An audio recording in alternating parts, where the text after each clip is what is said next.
Welcome back to Human Design Time Parenting Gate Series, Gate 36, the Gate of Crisis. This is such an interesting gate to parent. I say that it's interesting because you're going to have to learn a lot about your own emotional depth to work alongside this human.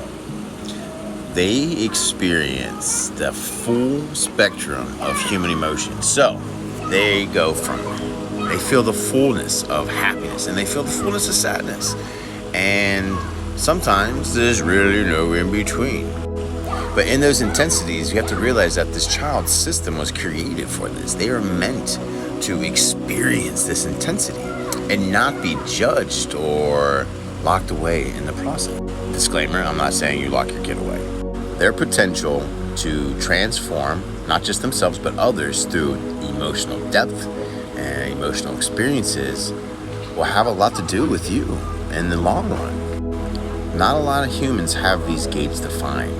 So this human in particular needs to learn how to regulate emotions. Learning the spectrum of experiences that go along with what happened. So not every single experience needs the full-blown measure of losing one's control.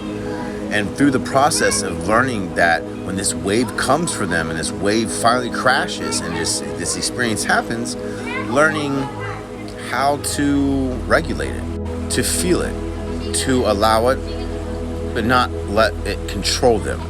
Because that's what it boils down to, is not losing control of our lives because of these emotional waves. Now let's take a look on the design chart what the gate looks like.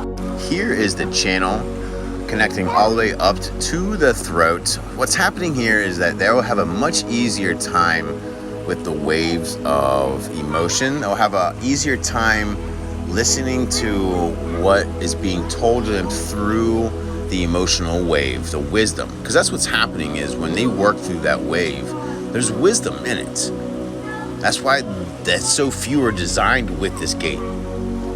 But with this channel, they'll have a much easier time recognizing it in themselves and then growing, and what they're designed for is transforming not just themselves, but everyone else around them, sort of. Also, this is a defined solar plex, meaning that they have their own emotional energy pulsing out. This is a version where it's a little more difficult. It's a hanging gate, doesn't have all the way, meaning that those emotional waves are going to be a little more intense and confusing.